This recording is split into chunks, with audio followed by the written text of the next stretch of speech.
Next concept is the selection of circuit breaker. So we understood that what are the different type of the fault, means a symmetrical and the unsymmetrical fault. So generally these faults is not occurring frequently, whereas in case of the power system.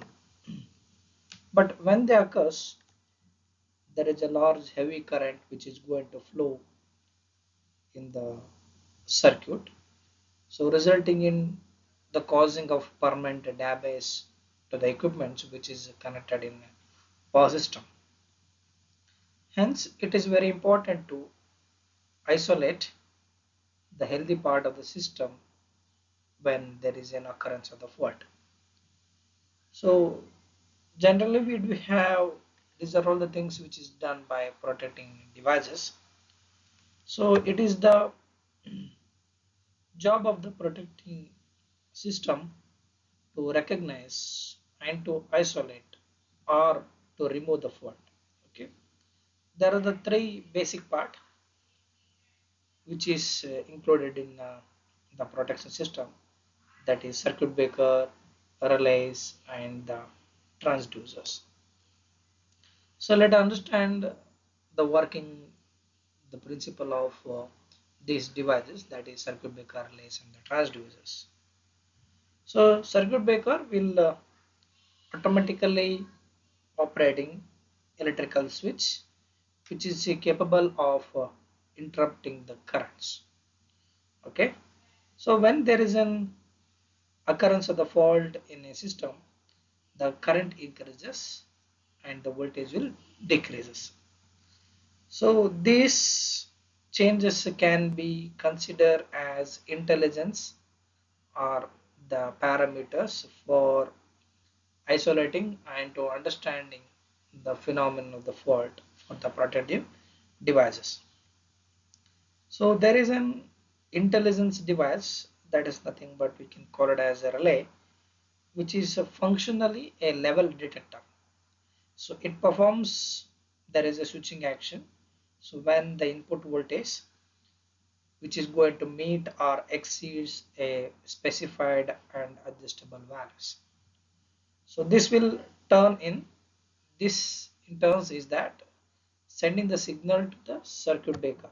The function, so generally we'll call it as a relay, is a brain. So this going to understanding and to um, finding that whether the fault means whatever the power which is flowing is whether it within the range or not. Okay, this is makes a sensing. Okay, sense and the sending signal to the circuit breaker to isolate the fault. So it is very important to understand that the circuit breaker or high voltage high current devices, so these relays are working at low voltage and the low currents. So relay must sense the change in the voltage and the currents which is experienced by the breakers. So therefore these values, that's the high voltage and the high current, should be reduced to the proportional value of the actual value in the circuit breaker before which is going to feed to the relays. It is nothing but, so this should not be used for high voltage and the high current. So hence we need some devices to reduce this voltage and the currents. So hence these devices will call it as a transducers. So there are the two types of transducers. So one is a potential transformers, so which is suggested to use for step down the voltages, and another we have current transformers. Okay, so these are used to reduce the currents. So designing operation of these protected devices is a high level topic. So we are going to discuss about this concept, how, what, and parameters, all those things. So that we are going to understand in deep in the higher semester, that is a power system protection. Okay, in that subject we will understanding that. Okay, there is a typical a circuit breaker operating time which is shown in this the figure here. So once there is a fault occurs, the protective system get activated. Okay, there is some amount of the time which is going to elapse before the relay determines that there is overcurrent or the over voltage in the circuit and initiate the trip signal. So this, the time will be sometimes it could be nanosecond or microsecond and the millisecond depending upon the system, depending upon the sensitivity of the system. So this time will call it as a detection time. Okay, the occurrence fault, and there is a time lapse to take the decision.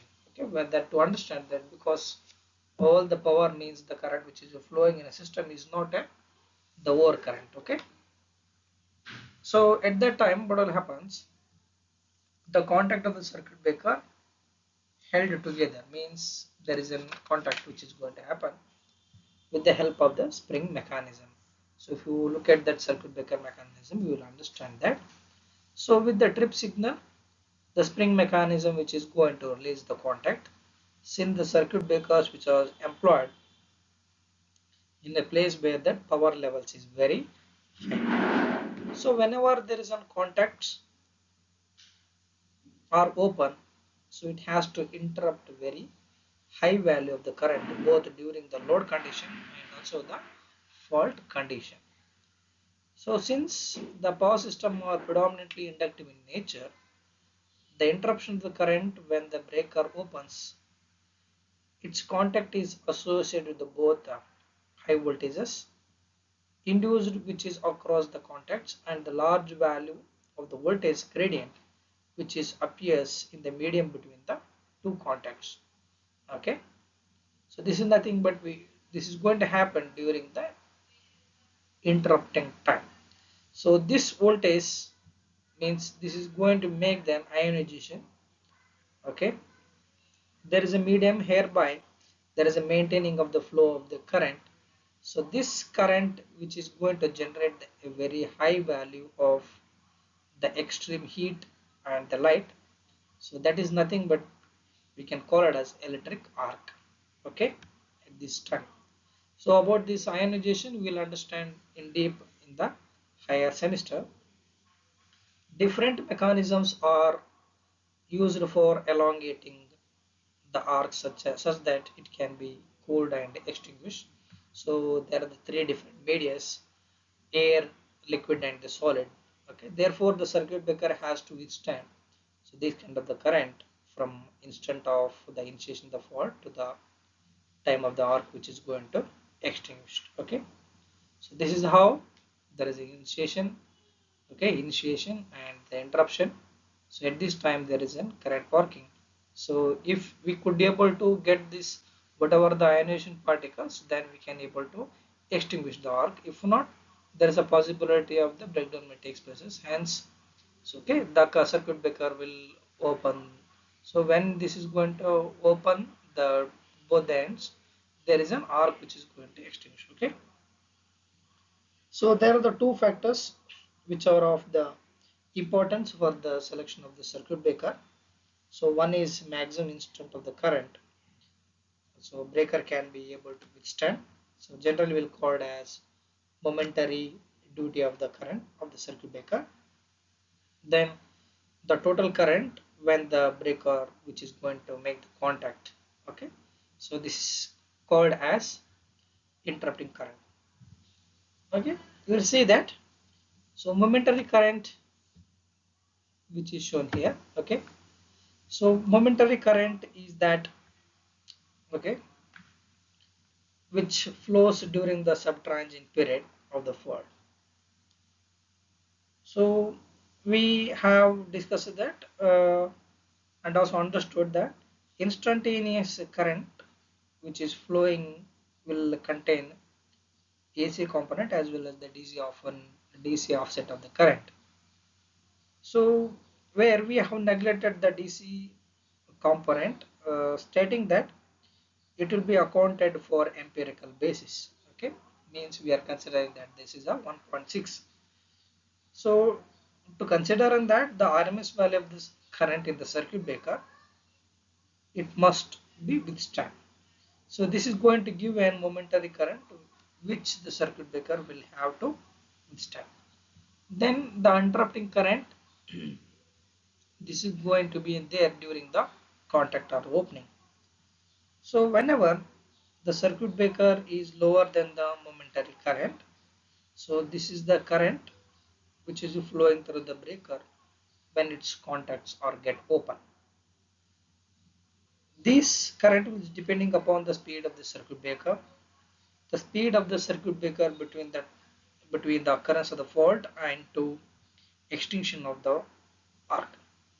So it is normally specified in the formation of the cycle of the power frequency. For the one cycle, if we are considering that for 50 hertz, okay, so 1 by 50 is nothing but 0.02 millisecond. So there are the different type of the standard speeds of the circuit breaker, that is 8, 5, 3, 2 or 1.5 cycles.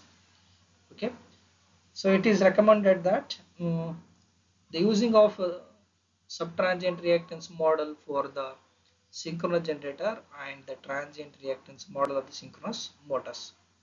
So interrupting current may be asymmetrical since it is containing of the some DC component may still continue to decay. So said this, hence we need some approximation for this. So these are the approximation like speed of the circuit breaker considering of multiplying factor.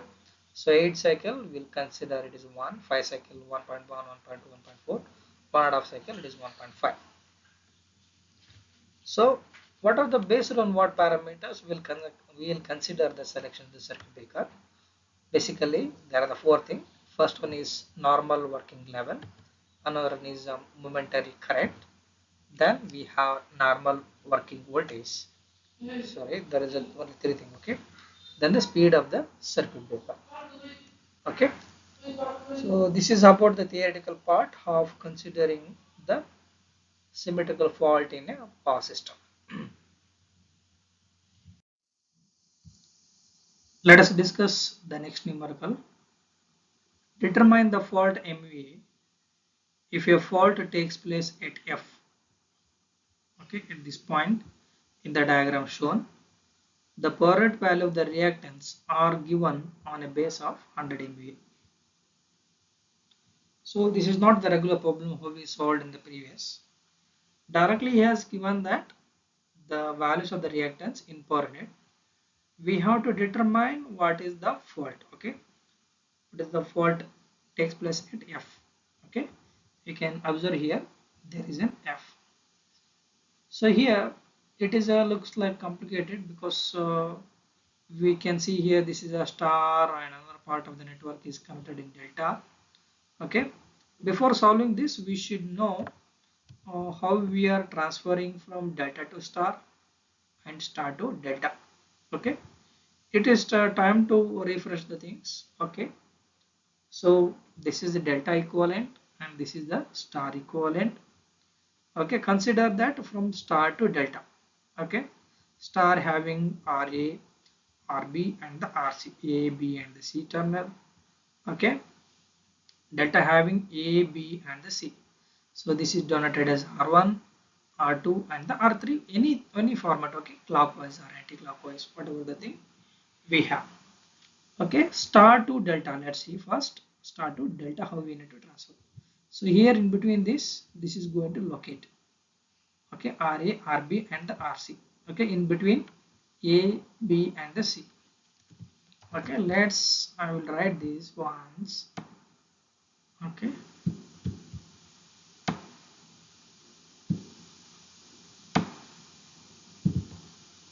okay, consider this. So this part is RA, this part is RB and the RC. Okay, this is what. So R1 will become this adjacent value RA, RB plus RB and the RC plus RA and the RC divided by RC. Okay, opposite to that. Okay, similarly for the R2 and the R3 value will get Okay, so if you know this equation, then we can able to calculate for the R2 and the R3. So this is nothing but R delta is equal to 3 times of uh, the star value. Similarly, for how we converted from delta to star. Okay, delta to star here. So this is RA is equal to, okay, this R1 into R2. Where is RA?